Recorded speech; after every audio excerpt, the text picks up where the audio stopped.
Xin kính chào quý vị và các bạn. Hoàng Vân đang đến với tập mới của Yêu Thương Chữa Lành.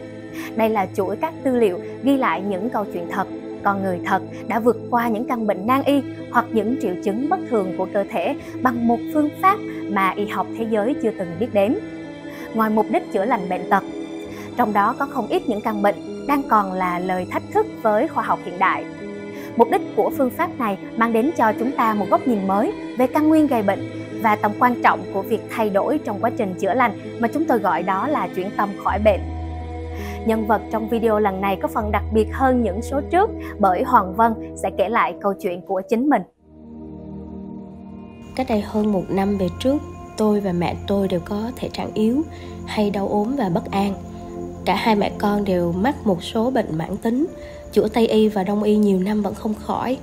Bên cạnh đó, vì quá lo lắng cho sức khỏe của mẹ và vì hai mẹ con thiếu sự hòa hợp, không có tiếng nói chung, khiến tôi luôn phiền muộn. Có những lúc hai mẹ con đứt kết nối, mất truyền thông, dù vẫn sống chung một nhà.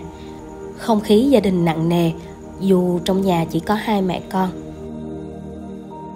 Bản thân em là có những vấn đề về sức khỏe. Đầu tiên là về một cái dài dẳng nhất mà theo em rất là nhiều năm, đó là vấn đề về kinh nguyệt không đều. Có những lúc mà tới 9 tháng, 10 tháng em không có kinh nguyệt. Và sau đó thì nó cũng gây ra những cái vấn đề về phần phụ trong suốt nhiều năm. Lúc đó thì em có đi khám, em khám ở bệnh viện phụ nữ. Và lúc đó thì người ta chỉ nói là lớn lên thì nó sẽ tự điều tiết. Sau đó người ta cho em co thuốc 3 tháng uống một lần, uống 3 tháng, sau đó nghỉ 1 tháng, sau đó lại uống lại 3 tháng và uống liên tục trong 1 năm.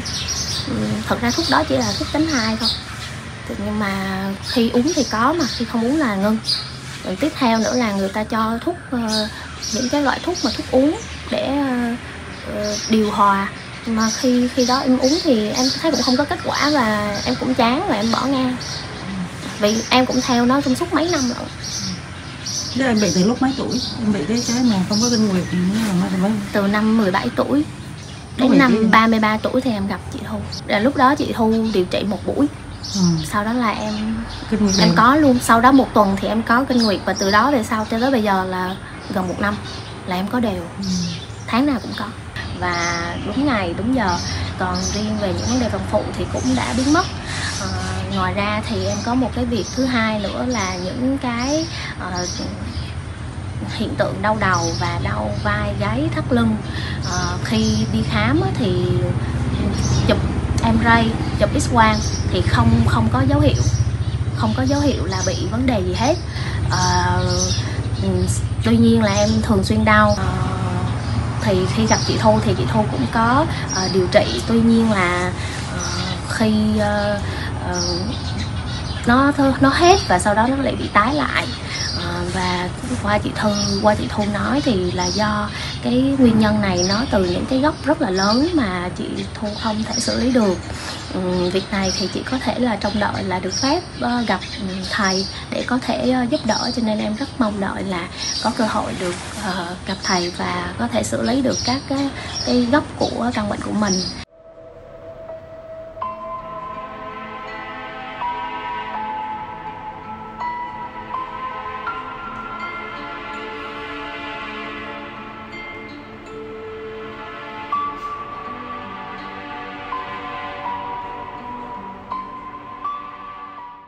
Tại trung tâm Côn Sơn, bằng chính sự trải nghiệm của mình và chứng kiến rất nhiều những cái ca bệnh được chữa thành công, thì Vân mới có được một cái mong muốn là giúp cho mẹ của mình. Vấn đề lớn nhất của Vân là Vân không hòa hợp được với mẹ, mặc dù rất thương mẹ. Thì Vân chỉ nói là Vân muốn có một cuộc sống hạnh phúc với mẹ. Thì nhưng mà bằng những gì mà mình đã cố gắng trong nhiều năm, bằng nhiều phương pháp thì mình đã không làm được điều đó. Đi qua con đi ngồi. Lý cho họ đi hết. Dạ, con có con này. Con và cái này tim mạch rồi tiểu đường rồi xương cốt rồi lung tung cả. Dạ. Bà ấy. Dạ, mẹ thận. con. Cả thận nữa. Bà năm nay bao nhiêu? Dạ, 70. Bà không thấy đấy. Chúng bà vẫn xinh mà. Bà vẫn xinh mà. Chịu mừng không nổi đâu, mày mừng không nổi. Con không? cải tạo lại rồi. Không thầy hỏi trong con cải tạo không? Cải tạo hết cho bà. Cải tạo. Mẹ con năm 1994 thì đẻ xong em út con thì bị điếc cái tay phải không nghe nữa. Thì xử lý hết cặp bông sen trong đầu à? Cô này không bị ăn đòn, cô không bị à? Dạ bị. Hả? Dạ con có bị. Trước đây cô bị không? Dạ con có bị, con ở ngay sân gôn đó thầy. Nhà cô ở nhà bà với nhà cô? Dạ con ở chung với mẹ. Thế à? Đợt trước thầy có xử lý qua điện thoại giúp con rồi. À làm rồi gì? Dạ. Đỡ ngay mà. Có gì đâu. Thầy với mấy anh đang xử lý cho mẹ. Đỡ ngay.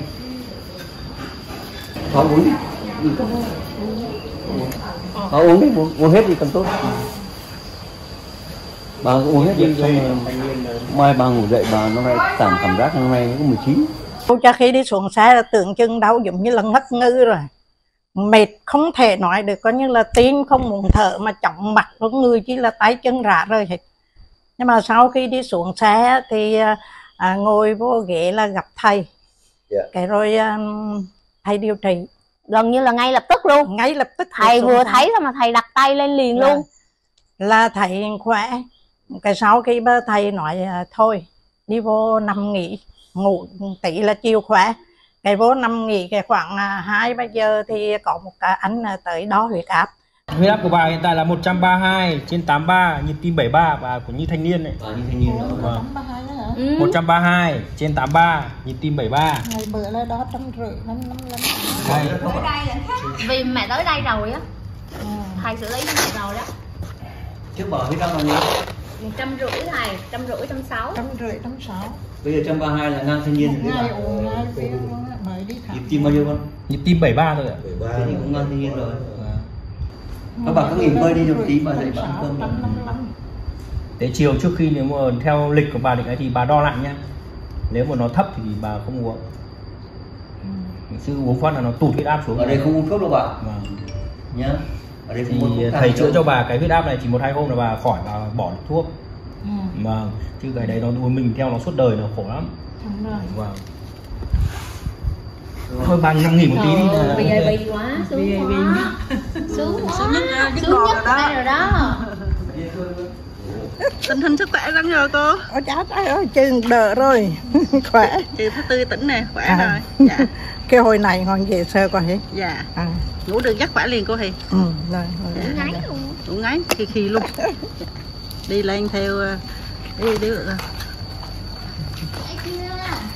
Khỏe rồi con. Tỉnh queo luôn. Tỉnh queo luôn, giống như chưa bị chi luôn. Ngày hôm đó mẹ con là đã bỏ 2 cữ thuốc huyết áp. Đó, buổi chiều là cũng không uống thuốc tĩnh mạch luôn. Bỏ 6 bọng thuốc luôn. Ủa cô uống thuốc à? Không. Rồi ra đây kêu là nghỉ không uống.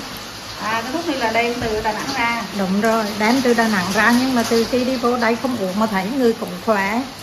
Mấy ngày nên có theo dõi có đo có 130 thôi. Ổn định mà không uống thuốc. Rồi cô phải duy trì như vậy. Chưa có gọi là cấp. Cái này dạng tĩnh mạch nè, còn không uống luôn. Tuyến giáp rồi đâu? Thấy? Thuốc tuyến giáp. À thuộc tuyến giáp nữa, thuộc tuyến giáp là 500 cái huyết áp đó này. Đấy, tuyến giáp này. Thuộc tuyến giáp đấy, nó cũng không uống tuyến giáp này.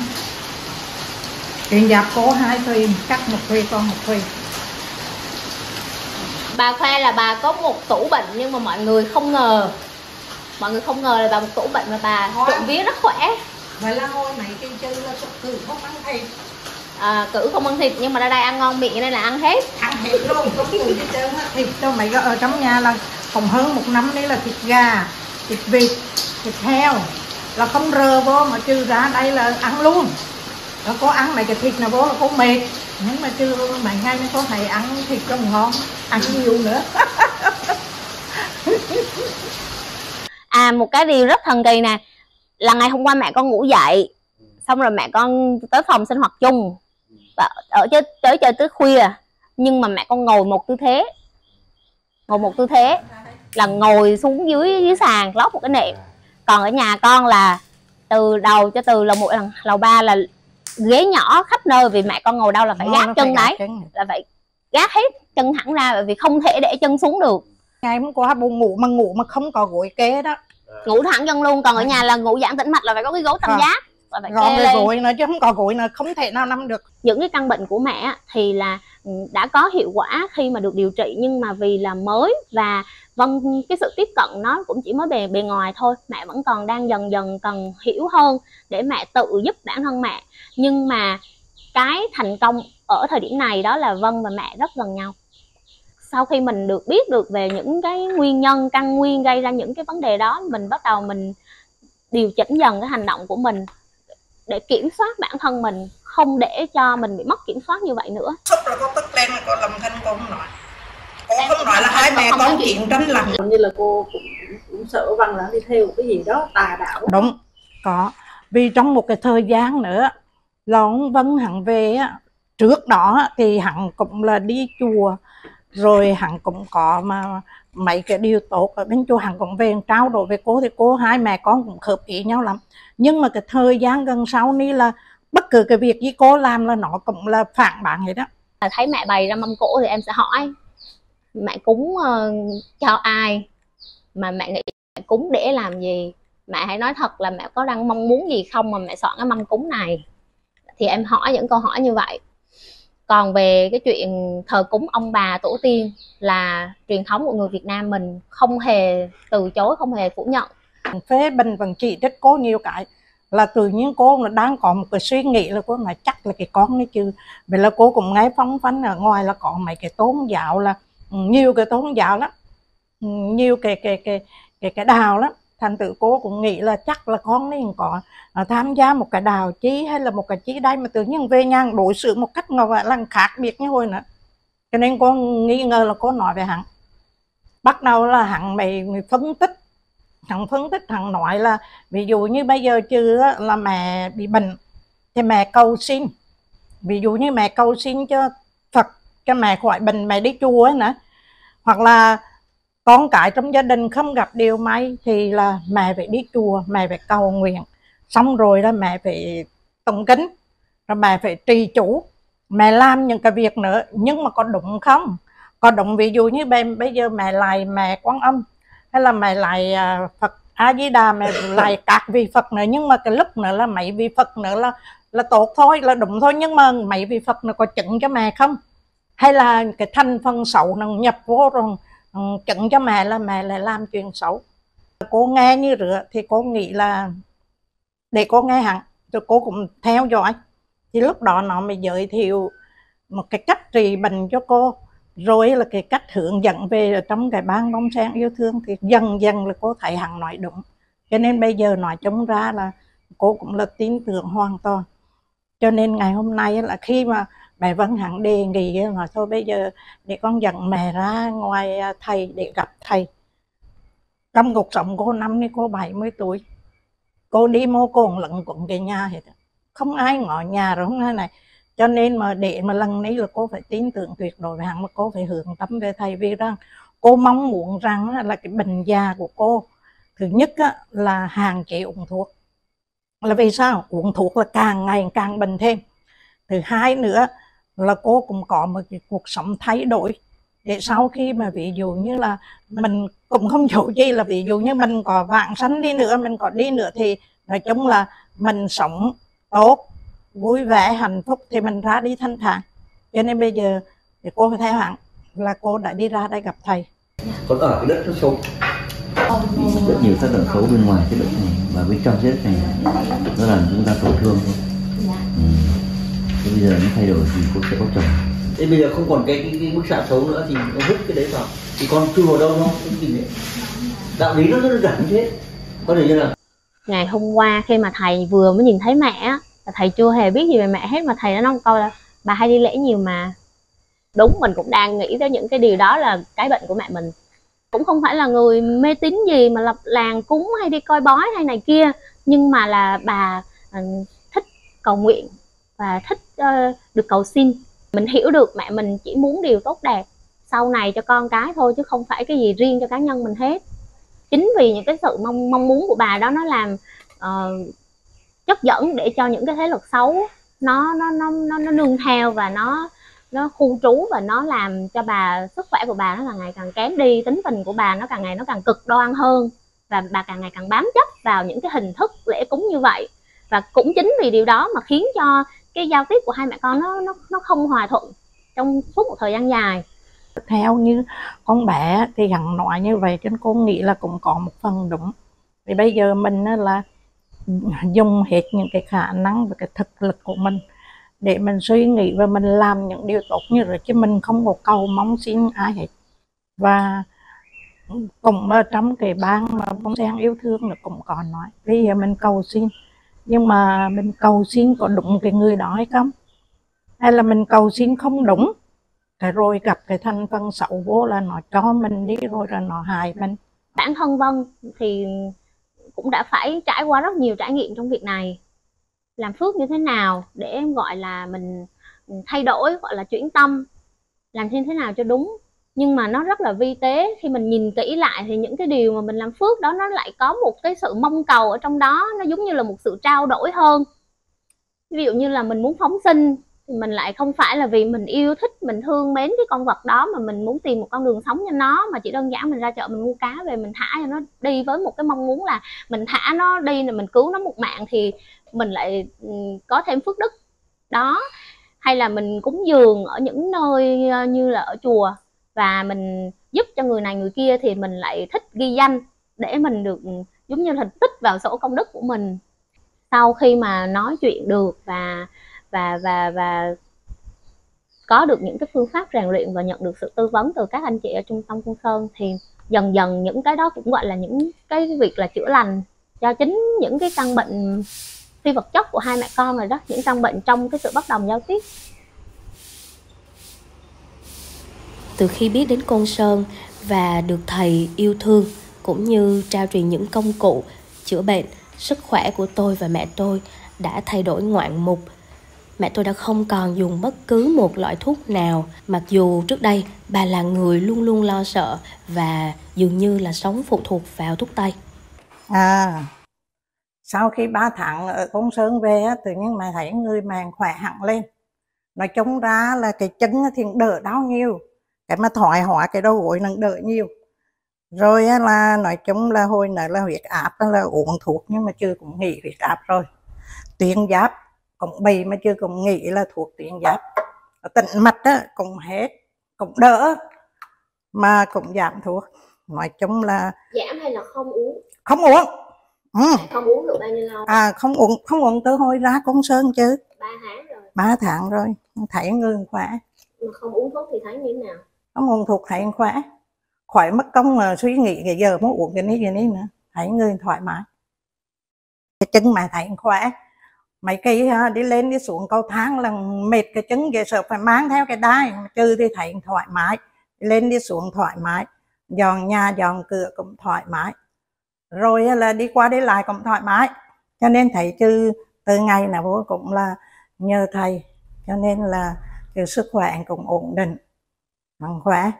Vậy là chứ mà thấy người nhẹ nhàng khỏe, không có lo cái chuyện đau ốm nữa. Chứ nếu không trời mưa trời nắng chuyện này hằng đau nhức hết cả người chịu không nổi đâu, nằm mà rên. Mà từ ngày này chưa là đỡ. Bản thân tôi thì sau những lần kiểm tra sức khỏe định kỳ, tôi đã có được những chỉ số mà bác sĩ gọi là đẹp như mơ. Và đã có lần đầu tiên tôi rời khỏi phòng khám mà không mang theo một toa thuốc nào về nhà. Em hạnh phúc ghê lắm, vô cùng luôn. Và cảm thấy là mình được trả về với chính mình, với là một người phụ nữ toàn diện, trọn vẹn. Tóm lại thì từ nhỏ đến lớn em là một người có sức khỏe không tốt. Em còn nhớ cái hồi năm 12 là đi đâu cũng cầm thêm một bao thuốc như này nè. Mà lúc đó thì cứ mệt mỏi này kia, mẹ đưa đi khám rồi uống thuốc, rồi bác sĩ nói rối loạn thần kinh thực vật, rồi bị suy nhược này kia thôi. Rồi cứ ngày nào cũng uống thuốc. Em còn nhớ cái cảnh mà một bên là tô cơm, một bên là bao thuốc, rồi học thi đại học. Nói chung là gia đình em cứ quen với việc uống thuốc, nhưng mà nhìn lại là sức khỏe càng ngày càng có vấn đề và không hết bệnh. Giờ là tiệm thuốc với lại bệnh viện là mất đi một người khách hàng thân thuộc rồi.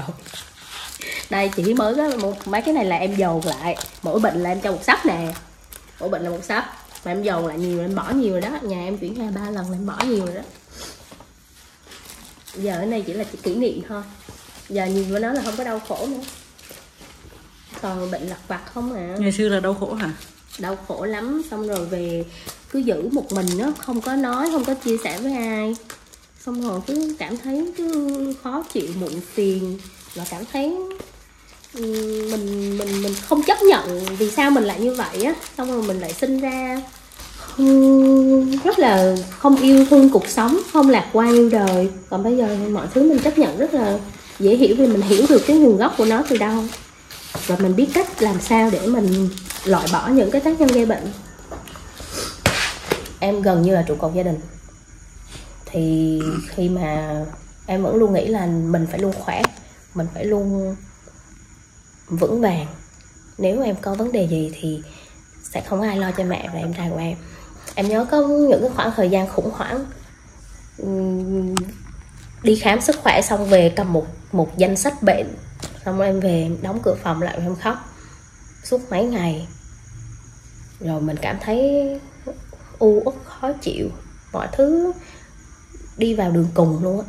Có những cái làm em mệt quá mà em gọi là em bỏ cuộc luôn á, tại vì cứ liên tục cứ tái khám rồi cứ dùng thuốc mà nó không cải thiện. Thì đến khi mà em gặp chị Thu chữa bệnh cho em, sau đó thì em mới dần dần em hiểu ra, và đến khi em ra được Côn Sơn và em gặp thầy thì mọi thứ nó rõ ràng ra hẳn, và mình cứ thuận theo tự nhiên và rèn luyện và thay đổi, thì một thời gian nhìn lại tất cả vấn đề về sức khỏe của mình nó tan biến luôn, và nó được chữa lành từ lúc nào không hay. Về phương pháp chữa bệnh của thầy thì có thể tóm gọn như lời thầy nói, chỉ có 2 bước thôi. Bước thứ nhất là làm sạch và bước thứ hai là hồi sinh. Ở đây mình cần xác nhận là mình chấp nhận sự tồn tại của phi vật chất, và nó có những cái ảnh hưởng tiêu cực đến đời sống hàng ngày và đặc biệt là sức khỏe của mình. Khi mình hiểu được điều đó thì mình biết được cái nguyên nhân gốc rễ gây ra những cơn bệnh của mình là như thế nào, và vì sao mà việc mình điều trị bằng phương pháp Tây y, phương pháp vật chất nó không có hiệu quả. Bởi vì cái nguyên nhân gốc rễ của nó là những yếu tố phi vật chất, thì mình phải dùng cách phi vật chất để mình đối trị lại với nó. Thì bằng phương pháp làm sạch thì thầy sẽ giúp nhấc cái tác nhân gây ra căn bệnh đó ra khỏi cơ thể của mình, và thầy hướng dẫn những cái cách rèn luyện, thầy trao những cái công cụ để mình thay đổi trong từng lời nói, cử chỉ, hành động của mình, nhận thức của mình, để từ đó mình tự chữa lành cho chính mình.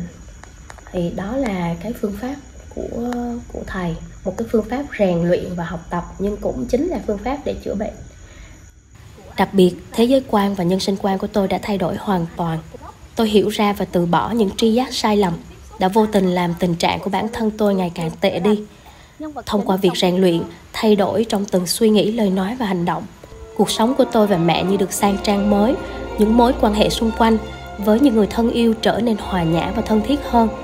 Hai mẹ con tôi được tiếp theo sức mạnh khi thực hành lan tỏa tình yêu thương, hay nói cách khác, tôi và mẹ đã được yêu thương chữa lành. Xin cảm ơn quý vị và các bạn đã lắng nghe câu chuyện của hai mẹ con Hoàng Vân, là một người được trực tiếp chữa lành, cũng như là một thành viên thực hiện kênh Bông Sen Yêu Thương. Vân nghĩ rằng câu chuyện của gia đình mình là khá điển hình trong xã hội hiện nay, khi mỗi gia đình vẫn còn tồn tại những khúc mắc do bởi khoảng cách thế hệ và niềm tin tâm linh khác biệt. Giờ đây Vân vô cùng hạnh phúc khi sức khỏe của bản thân và của mẹ mình đã có những thay đổi vượt ngoài mong đợi. Và đặc biệt hơn nữa, đó chính là sự thấu hiểu và đồng hành của hai mẹ con trên con đường rèn luyện thân và tâm.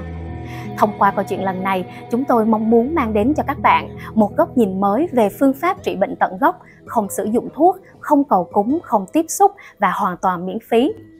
Chúng tôi hầu mong các nhà khoa học, y học, nhân chủng học sẽ đưa ra nhận định và có nghiên cứu để chúng ta có thể tìm được một phương pháp phục hồi mới cho tương lai. Và bây giờ, xin mời các bạn cùng tham gia bình luận ở bên dưới video này.